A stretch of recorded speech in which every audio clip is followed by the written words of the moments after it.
Well, it is St. Patrick's Day. When we think of the beautiful green fields of Ireland. So I'm going to start with a trivia question for you to answer, and the first person to get back to me with the right answer wins a prize. During the days of St. Patrick, there were 3 other great saints in Ireland. 3 other great saints. There were 4 great saints working in Ireland at the same time. And so we could just tell the Holy Spirit was mightily working in that country. If you can tell me who those 3 other saints were in Ireland at the same time as St. Patrick, roundabouts, you will win a prize. So there you go. First person to get back to me either by email or text, let me know. Do you already know? I possibly. Shall we try? Let's see. I don't know. Okay. Yeah, it is a lot to sit right in front of the whole room. No, you're wrong. That's how I always felt like in math class when the teacher made me go up to the board. Yeah. Well, we'll talk later. Yeah. But today I want to talk about another green country. A green country that many of us remember watching on television years and years ago, or even recently. I want to talk to you about Oz. Now, I'm not talking today about the books necessarily, or any of the subsequent books that have been written about Oz. I'm talking primarily today about the movie, because I want you all to know, I think that the villain in that movie was terribly, terribly misunderstood. You see, if you think about it, there's actually someone who's playing the long game underneath the surface of the story. Let's talk about it for just a moment. Here's Dorothy, right? She's home in Kansas. Dorothy is not magic. Dorothy has no magical powers. But all of a sudden, somehow, tornado comes and flies her house all the way to Oz, where, again, coincidentally, it happens to fall upon the Wicked Witch of the East, killing her.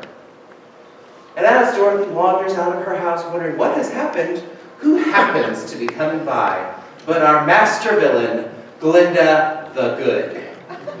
She just happens to be on her way by after the house magically happened to land upon the Wicked Witch of the East, and here she comes along with her warbly voice and her big pink dress, and of course she's good because she's pretty. And so wouldn't you know it, she's talking to Dorothy, they're having this conversation. The Wicked Witch of the West comes up and finds out that her sister has been killed. Now let me just be very honest with all of you. If one of you happened to kill my sister, even by accident, I would be angry. And I might be irrationally angry with you, right? Makes sense, doesn't it? But what happens next, if perchance you happened upon my sister and murdered her accidentally, and then you decided to take her shoes? Oh, we gonna talk. But remember, Dorothy didn't take those shoes, did she? Who put those shoes on her feet? Glinda the Good. Right? So next thing you know, Glinda says, oh, I'm afraid you made an enemy today. And Dorothy's like, how? And so she says, you need to go and see the wizard. And see if the wizard can help you get home. Right? So she heads off on her little trip, and she meets new friends, and she gets all the way there, and the wizard says, you know what, if you kill the Wicked Witch of the West, then I will send you on home. I'll give you everything you ask for. And so she goes off, and of course, the Wicked Witch of the West, I mean, what a terribly misunderstood figure. I mean, let's face it, folks, her sister just died, and then the people who killed her sister have stolen from her sister. And now she's like grieving, right? I mean, wouldn't you be upset? Wouldn't you be angry? Wouldn't you be like, I'm going to set these people up? So what happens? But Dorothy manages to kill the Wicked Witch of the West by throwing water on her. Who knew? It was very, bad can help you, folks. That's good. She returns to the wizard only to find out he's not really a wizard at all. He's just an ordinary man. And so they decide they're going to get in the hot air balloon and return to Kansas that way. So they get into the hot air balloon, and wouldn't you know it, there goes the wizard. Dorothy's left behind, and who happens to be going by? Glinda the Good just shows up again. Isn't it strange how she just happens to show up all the time? And what does she say to Dorothy in this moment? You have the power to return home all the time. Well, then why did you send her off on this mission? You wouldn't have believed me. You arrived in a magic bubble. You've got a dress the size of a sedan. I would have believed you, right? So the next thing that happens is that Dorothy clicks her heels together and all of a sudden she's magically home. But have you ever given any thought to this, folks? All the way back in Oz, there's now no wizard, no no wicked witch of the east, no wicked witch of the west. And guess who can move in to steal the power, folks? Glinda the Good. She was playing, I tell you folks, she was playing the long game all the time. She had a plan from the very beginning. You all didn't know she was that evil, did you? She's got the power now, folks. She's going to rule those munchkins with an iron fist. They thought the wicked witch of the east was bad. Oh, wait till they get a glimpse of the conniving work of the Glinda the Good. Oh, it's going to be a bad day in Oz. All this time, years and years perhaps, she planned. All the time she had this long game being played. A plan to create something new. An Oz after her own image. At least that's what I believe. And I think most literary scholars would agree. That woman is now to rise unchallenged to power. Funny thing though, it seems that God also was playing a long game. And by that, I don't mean that he was playing around as in frivolous. I mean that throughout salvation history, we see that God had a plan to save his people. If you'll remember the first moments after Adam and Eve's disobedience, what does God say? But one day a Redeemer will come. He will be born of a woman, and though the devil himself will try and snipe at his ankle, this Redeemer, born of a woman, will crush Satan's head, right? This idea that in that very moment when we had first fallen away, God immediately sets his long game plan in motion to save his people. And how does he do this? But he begins to create people and to pull people together, and emerging onto the world stage is Abraham. And he pulls Abraham from among the nations and he says, from you, I am going to build a great nation.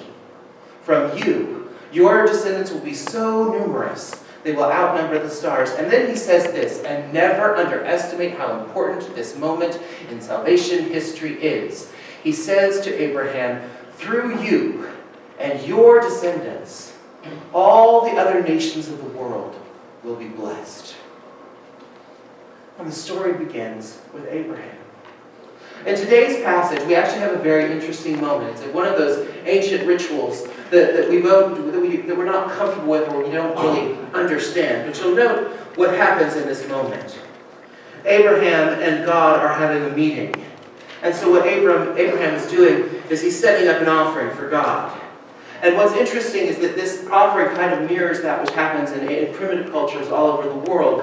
What happens is that he lays out his offering and he cuts them in half. One piece of the offering on one side and one on the other. He's literally butterflying animals kind of open like this. And what that does is it creates a sort of pathway between two parties, right? And ancient cultures all over the world still actually practice this practice of if they need to have some sort of peace treaty or some sort of border dispute mediated, they will come and they will do this kind of ritual where they break animals apart. And what happens is that someone's job is to cook the animals, and they have a meal together and they discuss and they share with one another what their border dispute is about, or what they're just like. It's called a palaver. They have this long discussion about how they're going to live together.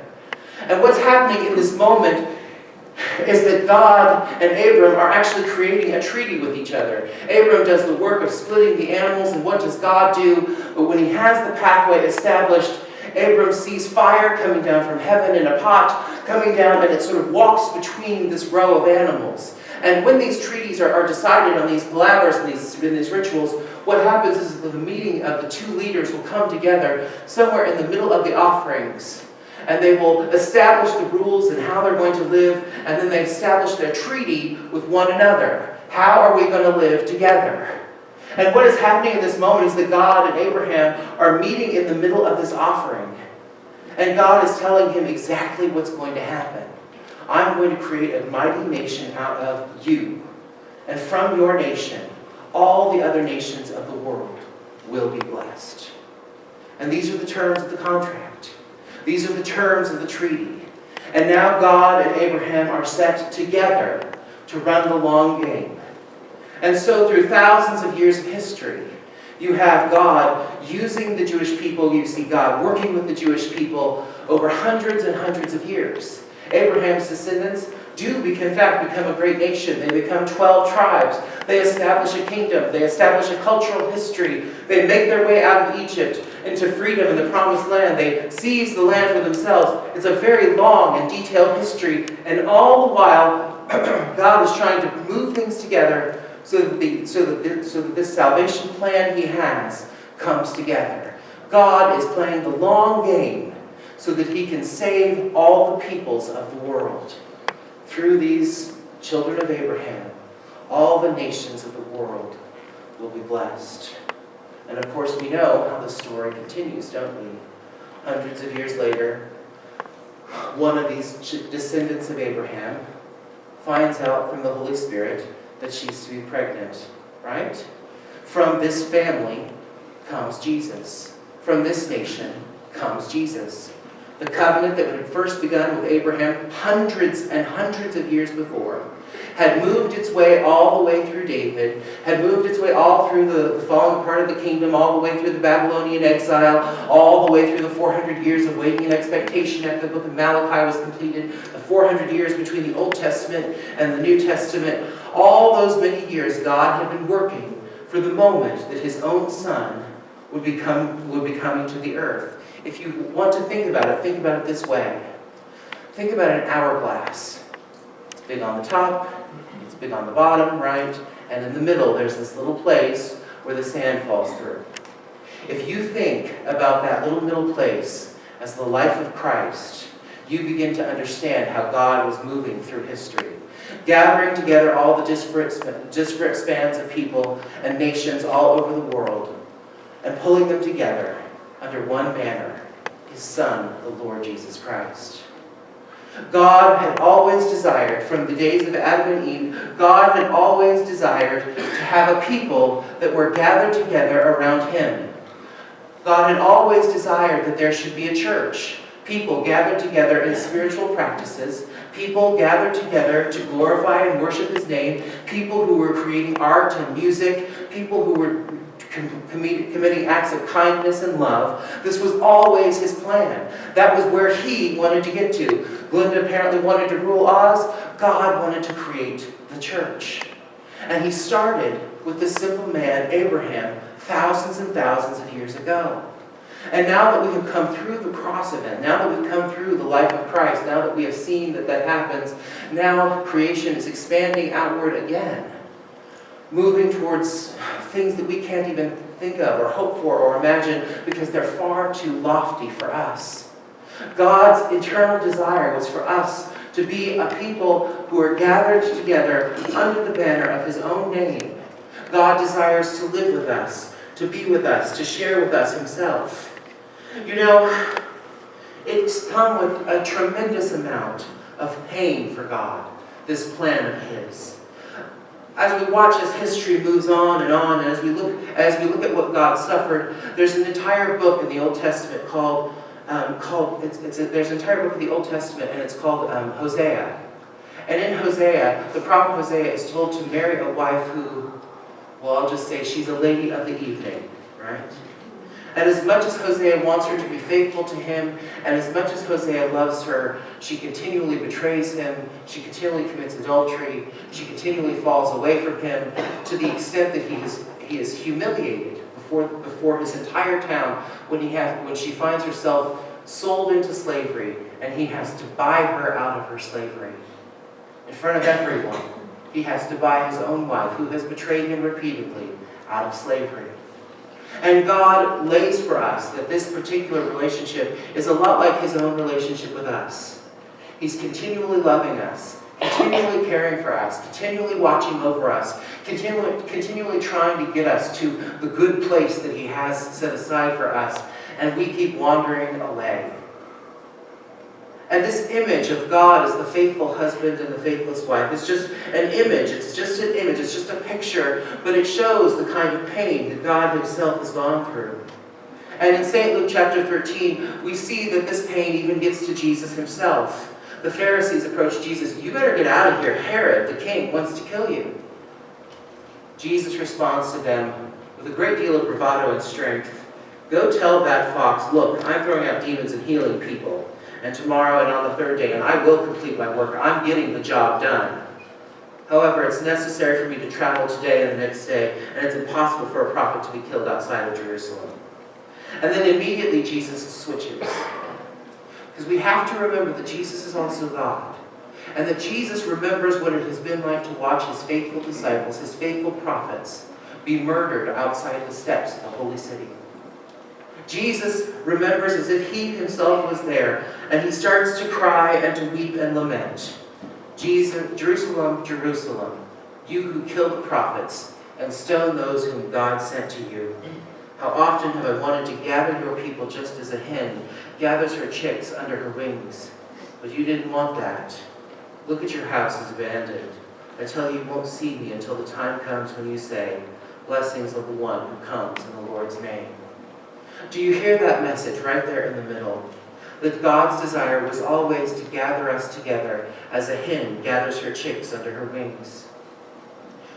A farmer once wrote this story about how how his barn caught fire, and the barn had an attached chicken coop and an attached coop for geese.